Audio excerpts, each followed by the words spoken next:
ಶಿರಸಾಷ್ಟಾಂಗ ನಮಸ್ಕಾರವನ್ನು ಮಾಡುತ್ತಾ ವೇದಿಕೆಯ ಮೇಲೆ ದಿವ್ಯ ಸಂಪನ್ನರಾಗಿರುವಂಥ ಧರ್ಮಾಧಿಕಾರಿಗಳು, ನಮ್ಮೆಲ್ಲರ ಆದರಣೀಯರು ಆದಂಥ ಸನ್ಮಾನ್ಯ ಶ್ರೀ ಡಾಕ್ಟರ್ ವೀರೇಂದ್ರ ಹೆಗ್ಗಡೆಯವರೇ, ಸಾಹಿತ್ಯ ಸಮ್ಮೇಳನವನ್ನು ಉದ್ಘಾಟಿಸಿದಂಥ ಹಿರಿಯರು, ಚಿಂತಕರು, ಅಂಕಣಕಾರರು ಆದಂಥ ಆತ್ಮೀಯರಾದಂಥ ಶ್ರೀ ಪ್ರೇಮಶೇಖರ್ ಅವರೇ,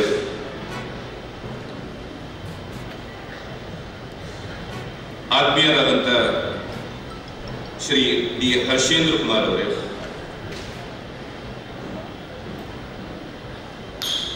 ನನಗೆ ಆಪ್ತರಾದಂಥ ಸನ್ಮಾನ್ಯ ಸುರೇಂದ್ರ ಕುಮಾರ್ ಅವರೇ, ಇವತ್ತಿನ ಈ ಸಮ್ಮೇಳನದಲ್ಲಿ ಉಪನ್ಯಾಸವನ್ನು ಮಾಡಲಿಕ್ಕೆ ಆಗಮಿಸಿರುವಂಥ ಶ್ರೀಮತಿ ಶಾಂತಾ ನಾಗಮಂಗಲ ಅವರೇ, ಡಾಕ್ಟರ್ ರಘು ಅವರೇ,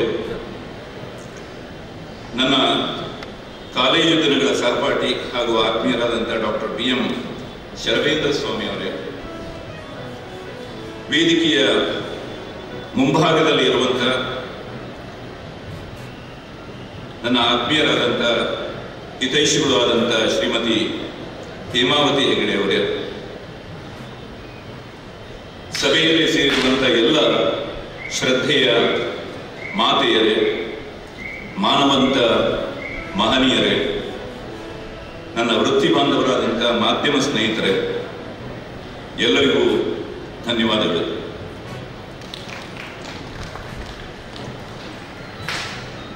ಇದೊಂದು ವಿಶೇಷವಾದಂತಹ ಗೌರವ ಸಜ್ಜನಿಕೆಯನ್ನು ಹೊಮ್ಮಿಸುವಂತಹ ವೈಭವದ ಛಾಯೆಯನ್ನು ಹೊಂದಿರುವಂತಹ ಒಂದು ಸಭಾಮಂಟಪ ಅಂತ ನಾನು ಭಾವಿಸಿದ್ದೇನೆ. ಇಂಥ ಒಂದು ಕಾರ್ಯಕ್ರಮದಲ್ಲಿ ಭಾಗವಹಿಸುವಂಥದ್ದು, ಅದರಲ್ಲೂ ವಿಶೇಷವಾಗಿ ಈ ಸಾಹಿತ್ಯ ಸಮ್ಮೇಳನದ ಅಧ್ಯಕ್ಷತೆಯನ್ನು ವಹಿಸುವಂಥದ್ದು ನನ್ನ ಜೀವನದ ಸುಕೃತ ಮತ್ತು ಅವಿಸ್ಮರಣೀಯ ಘಟನೆಗಳಲ್ಲಿ ಒಂದು ಅಂತ ನಾನು ಭಾವಿಸಿದ್ದೇನೆ. ಇಂಥ ಒಂದು ಅವಕಾಶವನ್ನು ಕಲ್ಪಿಸಿಕೊಟ್ಟಂತ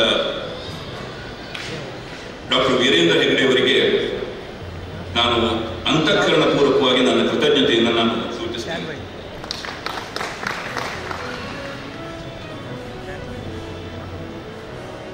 ನಾನು ಧರ್ಮಸ್ಥಳಕ್ಕೆ ಬರದೆ 3-4 ವರ್ಷಗಳಾಗಿತ್ತು ಅಂತ.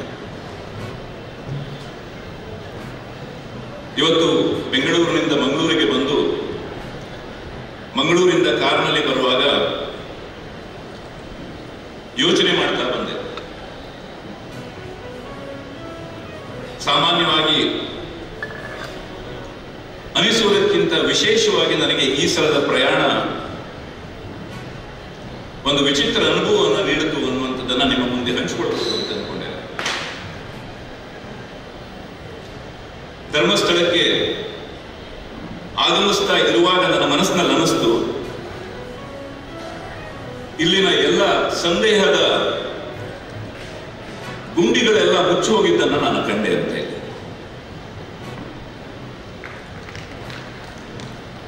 ಮುಖವಾಡ ಮತ್ತು ಮುಸುಕುಗಳೆಲ್ಲವೂ ಕೂಡ ಕಳಚಿ ಬಿದ್ದಿದ್ದನ್ನು ಕೂಡ ಕಂಡೆ.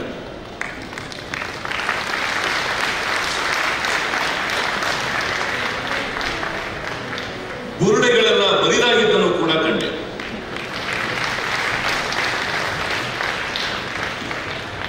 ಸುಳ್ಳು ಮಕಾಡಿ ಮಲಗಿದ್ದನ್ನು ಕೂಡ ಕಂಡೆ.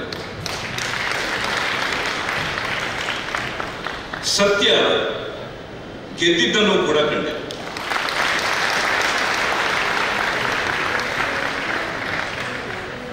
ಗೆದ್ದಿದ್ದು ಮಂಜುನಾಥ ಮೂಡಿಸಿದ ಪ್ರಜ್ಞೆ, ಗೆದ್ದಿದ್ದು ವೀರೇಂದ್ರ ಹೆಗ್ಗಡೆಯವರ ಸ್ಥಿತಪ್ರಜ್ಞೆ.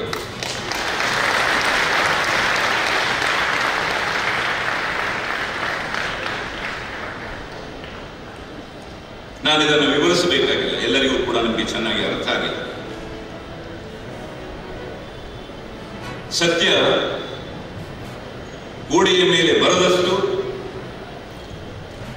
ಸೂರ್ಯನ ಕಿರಣಗಳಷ್ಟು ಸುಸ್ಪಷ್ಟವಾಗಿದೆ.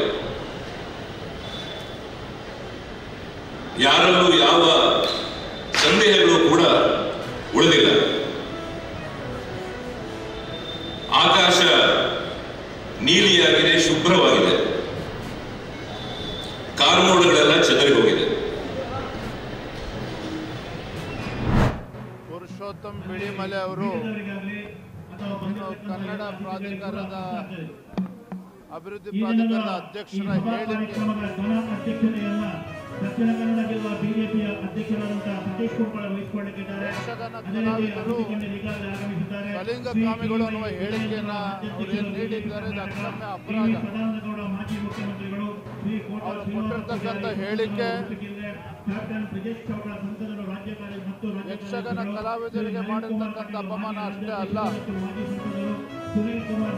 ಕರಾವಳಿಯ ಸಂಸ್ಕೃತಿ ಪರಂಪರೆಗೆ ಮಾಡಿರ್ತಕ್ಕಂಥ ಅಪಮಾನ ಅಷ್ಟೇ ಅಲ್ಲ, ಇಡೀ ಹಿಂದೂ ಸಮಾಜಕ್ಕೆ ಮಾಡಿರ್ತಕ್ಕಂಥ ಅಪಮಾನ. ಅವ್ರಿಗೇನಾದ್ರೂ ಕಿಂಚಿತ್ತಾದ್ರೂ ಕೂಡ ನಮ್ಮ ಸಂಸ್ಕೃತಿ, ನಮ್ಮ ಪರಂಪರೆ ಸ್ವಲ್ಪನಾದ್ರೂ ಕಾಳಜಿ ಇದ್ರೆ ತತ್ಕ್ಷಣ ಕ್ಷಮೆಯನ್ನ ಕೇಳಬೇಕು. ಅವರ ಹೇಳಿಕೆ ಕಾಂಗ್ರೆಸ್ ಪಕ್ಷದ ಸಂಸ್ಕೃತಿಯನ್ನು ತೋರಿಸ್ಕೊಡ್ತದೆ. ನಾನು ರಾಜ್ಯದ ಮುಖ್ಯಮಂತ್ರಿಗಳಿಗೆ ಆಗ್ರಹ ಪಡಿಸ್ತೇನೆ, ಕಾಂಗ್ರೆಸ್ ಪಕ್ಷಕ್ಕೆ ಏನಾದರೂ ಕೂಡ ನಮ್ಮ ಸಂಸ್ಕೃತಿ, ನಮ್ಮ ಪರಂಪರೆ ಇವತ್ತು ಯಕ್ಷಗಾನದ ಬಗ್ಗೆ ಸ್ವಲ್ಪನಾದರೂ ಅಭಿಮಾನ ಇದ್ರೆ, ಏನು ಯಕ್ಷಗಾನ ಅಂತಕ್ಕಂಥದ್ದು ಒಂದು ಪೂಜ್ಯ ಭಾವನೆಯಿಂದ ಈ ಭಾಗದಲ್ಲಿ ನೋಡ್ತಕ್ಕಂಥದ್ದು, ಅಂತಹ ಯಕ್ಷಗಾನದ ಬಗ್ಗೆ ಅವರು ಕೊಟ್ಟಿರ್ತಕ್ಕಂಥ ಹೇಳಿಕೆ ಅಕ್ಷಮ್ಯ ಅಪರಾಧ. ನಾನು ಮುಖ್ಯಮಂತ್ರಿಗಳಿಗೆ ಆಗ್ರಹ ಪಡಿಸ್ತೇನೆ, ತತ್ಕ್ಷಣ ಅವರ ರಾಜೀನಾಮೆಯನ್ನು ಪಡೆದುಕೊಳ್ಬೇಕು. ರಾಜೀನಾಮೆಯನ್ನು ಪಡೆದುಕೊಳ್ಳೋದ್ರ ಮುಖೇನ ಅವ್ರಿಗೆ ಕಲಾವಿದರಿಗೆ ಆಗಿರ್ತಕ್ಕಂಥ ಅಪಮಾನಕ್ಕೆ ಒಂದು ಉತ್ತರನ ಕೊಡುವಂಥ ಕೆಲಸ ಅವ್ರು ಮಾಡಬೇಕು ಅಂತ ನಾನು ಆಗ್ರಹ ಪಡಿಸ್ತೇನೆ. ನೋಡಿ, ಇದು ಭಾರತೀಯ ಜನತಾ ಪಾರ್ಟಿಗೆ ಸೀಮಿತ ಆಗಿರ್ತಕ್ಕಂಥದ್ದಲ್ಲ. ಯಕ್ಷಗಾನ ಆಗಲೇ ಹೇಳಿದಾಗೆ ಇಡೀ ಕರಾವಳಿ ಭಾಗದ ಸಂಸ್ಕೃತಿ, ಪರಂಪರೆ, ಹಿಂದೂ ಪರಂಪರೆಯನ್ನ ಪ್ರತಿಬಿಂಬಿಸ್ತಕ್ಕಂಥ ಒಂದು ಕಲೆ, ಒಂದು ಧಾರ್ಮಿಕ ಶ್ರದ್ಧೆನೂ ಕೂಡ ಇದ್ರ ಜೊತೆಯಲ್ಲಿ ಸೇರ್ಕೊಂಡಿರ್ತಕ್ಕಂಥದ್ದು. ಇದು ಭಾರತೀಯ ಜನತಾ ಪಾರ್ಟಿ ಅಷ್ಟಲ್ಲ, ಎಲ್ಲರೂ ಕೂಡ ಪಕ್ಷಾತೀತವಾಗಿ ಇಡೀ ಹಿಂದೂ ಸಮಾಜದ ವಿರೋಧ ಮಾಡಬೇಕಾಗುತ್ತೆ.